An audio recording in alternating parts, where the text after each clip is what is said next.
Assalamualaikum warahmatullahi wabarakatuh. Salam sejahtera untuk kita semua.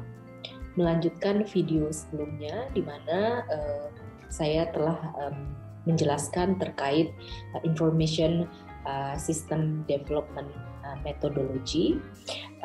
Pada video kali ini saya akan menjelaskan lebih spesifik tentang salah satu jenis daripada information system development methodology tersebut, yaitu structured design. Tujuan dari video ini adalah agar mahasiswa memahami information system development methodology, terutama structured design, dan kemudian dapat menggunakan beberapa model yang ada pada structured design untuk proses pengembangan sistem informasi.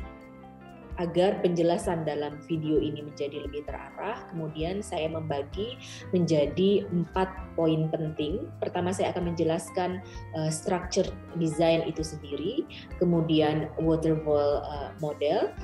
Selanjutnya saya menjelaskan terkait kelebihan dan keterbatasan daripada waterfall, dan yang terakhir adalah tahapan-tahapan untuk mengimplementasikan waterfall dalam melakukan proses pengembangan sistem.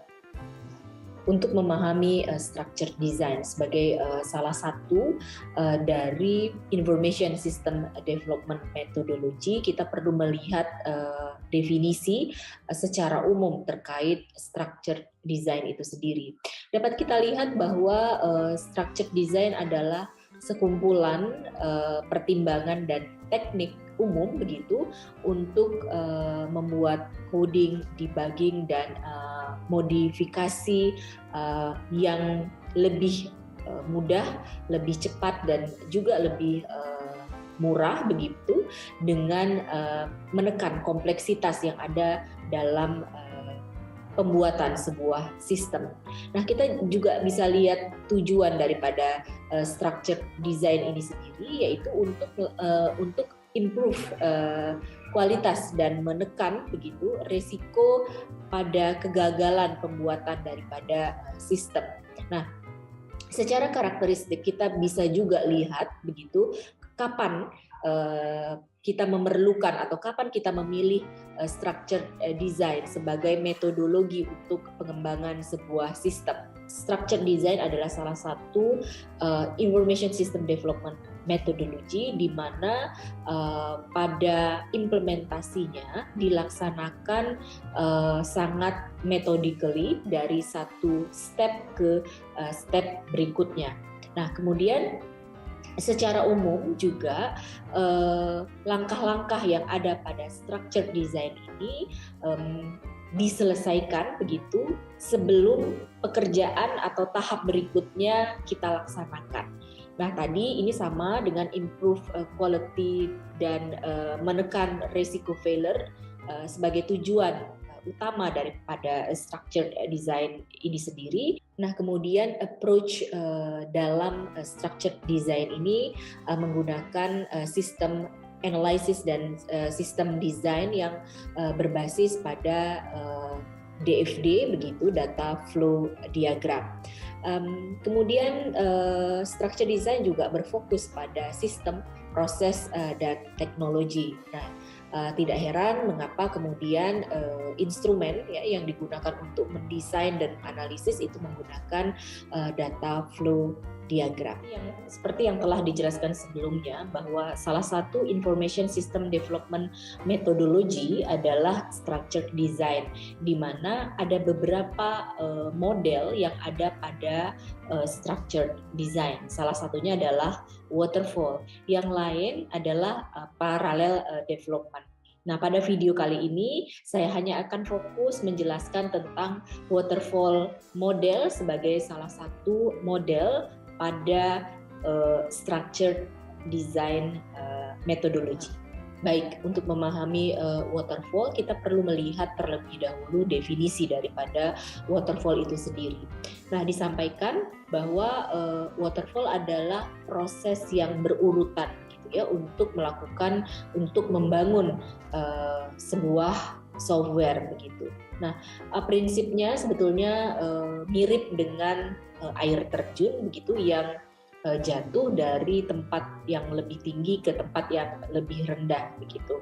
Jadi siklus daripada produksi sebuah software begitu harus dilakukan berurutan pada waterfall model ini, dilakukan tahap demi tahap begitu. Nah, apa saja tahapan-tahapan dalam waterfall model perlu kita lihat secara terinci karena tahapan-tahapan tersebut kemudian menjadi pedoman kita dalam melakukan pengembangan daripada sistem atau pengembangan daripada perangkat lunak yang akan kita bangun nantinya. Sebelum kita mengetahui apa saja tahapan-tahapan dalam waterfall development ini, kita perlu melihat juga begitu apa saja yang menjadi kelebihan daripada model ini. Nah, pertama model ini dijelaskan sebagai model yang simple dan mudah untuk dipahami dan digunakan karena memang tahapan-tahapannya adalah tahapan-tahapan yang berurutan dan jelas gitu. Dan kemudian keunggulan yang lain adalah mudah untuk dikelola begitu dikarenakan modelnya berurutan itu tadi ya, sangat rigid begitu, sangat sudah ditentukan istilahnya. Dan kemudian fase-fasenya adalah fase-fase yang mudah untuk diimplementasikan karena memang secara deliverable atau output yang akan dicapai itu adalah output yang jelas begitu, dan juga mudah pada setiap fasenya untuk dilakukan proses peninjauan gitu ya, atau proses review. Nah, yang lain adalah bahwa model ini clear karena setiap fasenya selesai gitu, baru kemudian kita melaksanakan fase berikutnya dan tidak ada fase-fase yang bersifat overlap gitu antara satu tahap atau satu fase dengan tahapan berikutnya. Nah, biasanya orang memilih waterfall model ini untuk proyek yang skalanya kecil dengan requirement yang mudah dipahami begitu. Jadi waterfall memang lebih sering digunakan untuk yang atau untuk proyek dengan skala yang kecil.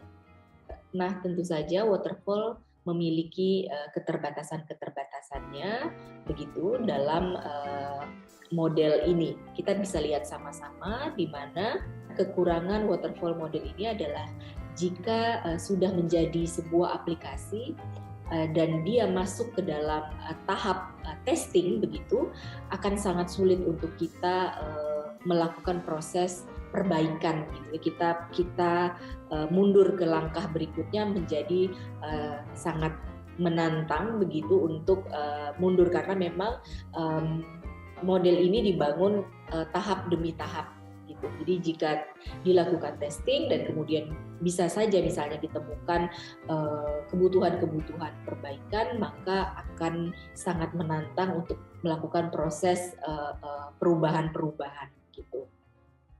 Dan selanjutnya keterbatasan yang lain adalah begitu step-step atau siklus daripada waterfall ini belum kita selesaikan, maka sebetulnya software belum ada software yang dihasilkan atau belum ada software yang berfungsi begitu sesuai dengan apa yang didokumentasikan.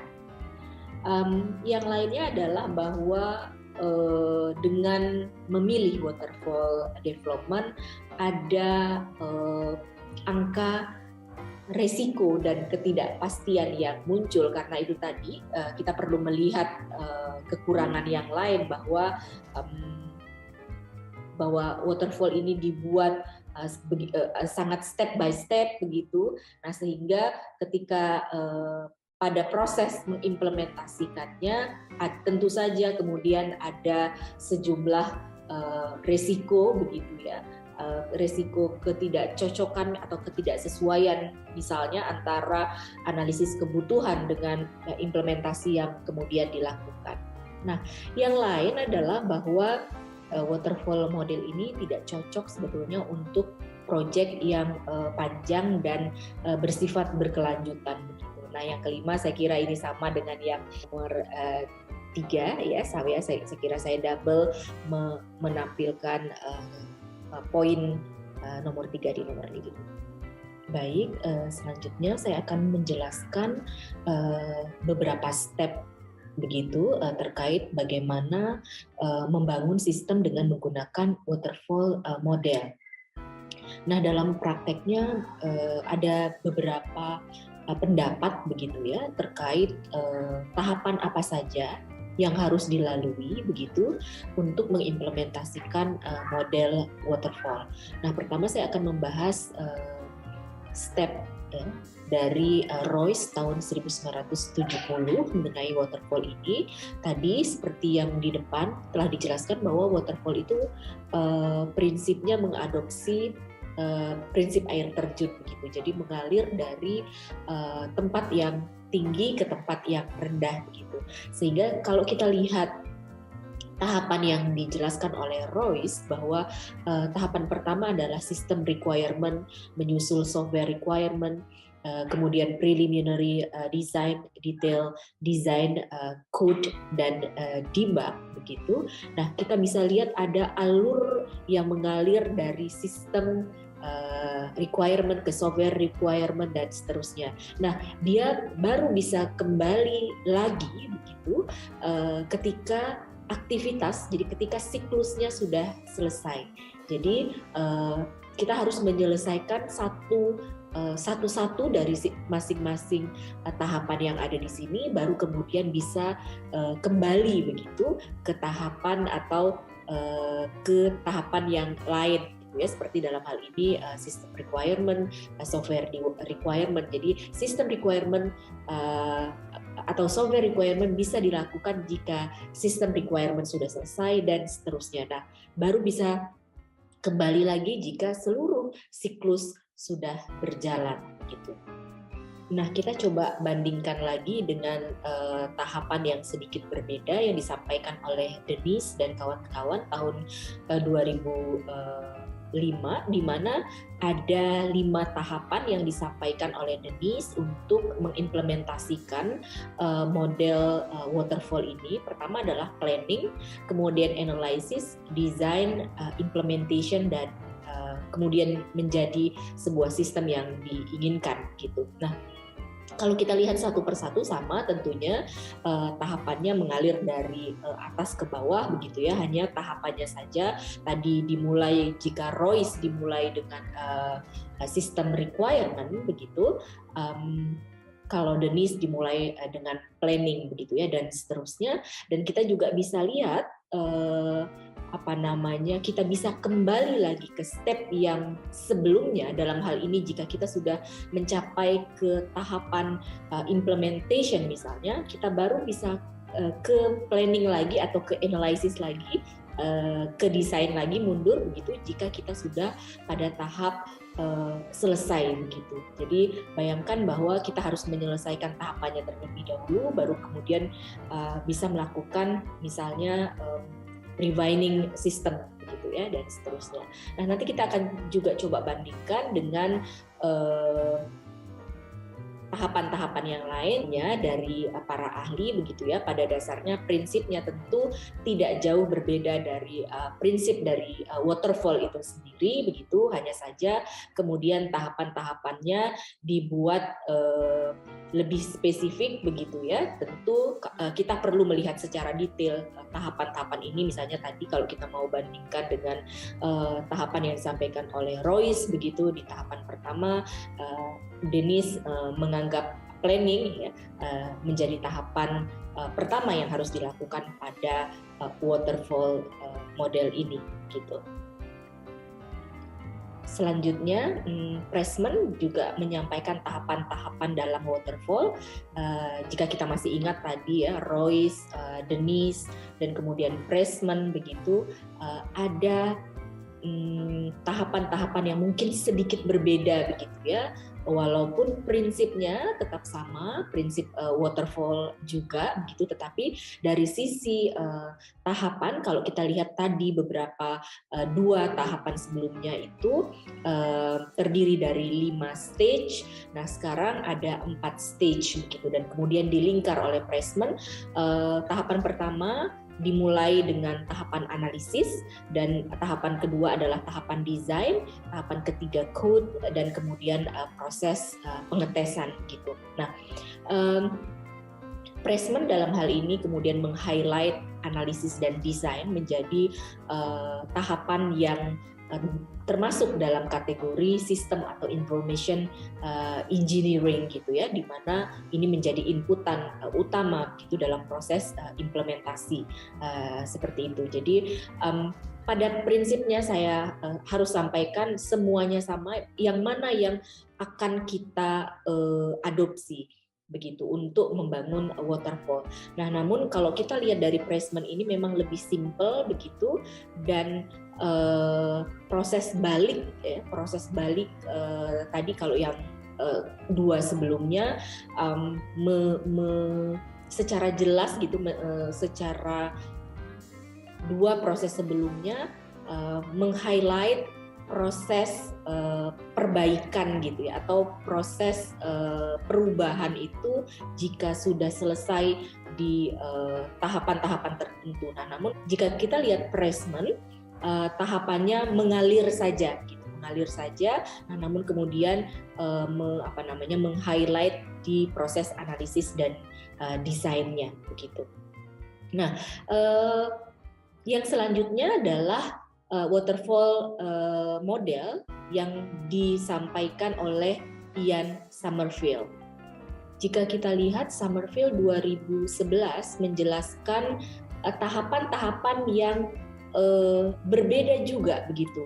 Dimulai dari requirement definition, system and software design, di mana di sini digabungkan gitu ya, berbeda dengan Royce yang membuat stage pertama itu adalah system requirement. Nah, di sini sistem dan software design dimasukkan dalam stage yang kedua, dan kemudian baru implementation and unit testing, dan yang keempat integration and system testing, dan yang kelima baru operation and maintenance gitu ya, dan seterusnya. Anda bisa lihat flow baliknya dari operation ke requirement definition ya. Nah, jika kita lihat dari beberapa yang disampaikan para ahli, sangat beragam begitu ya tahapan-tahapan dari waterfall. Yang mana yang paling benar? Tentu semuanya benar dengan argumentasinya masing-masing. Nah, untuk lebih spesifik tentu seperti tujuan daripada video ini, saya memperkenalkan terlebih dahulu beragam daripada tahapan begitu ya yang diadopsi oleh waterfall model ya. Nah, harapannya setelah Anda familiar begitu dengan tahapan-tahapan ini, dan kemudian mencoba dan mencari referensi lebih detail terkait masing-masing tahapan tersebut, dan kemudian akhirnya mencoba begitu bagaimana mengimplementasikan model-model tadi dalam proses pengembangan sistem ya. Nah, tentu saja dengan mendengarkan video ini, satu, Anda menjadi lebih familiar. Kedua, tentu harapan saya adalah Anda mencari referensi selanjutnya begitu terkait detail atau teknis bagaimana proses membangun sistem itu sendiri. Ya, semoga dalam video berikutnya saya dapat menjelaskan kembali secara detail terkait tahapan-tahapan rinci proses membangun sistem dengan salah satu mungkin model yang dijelaskan pada Information System Development Methodology. Demikian yang dapat saya sampaikan pada pertemuan kali ini. Semoga bermanfaat. Wassalamualaikum warahmatullahi wabarakatuh. Salam sejahtera untuk kita semua.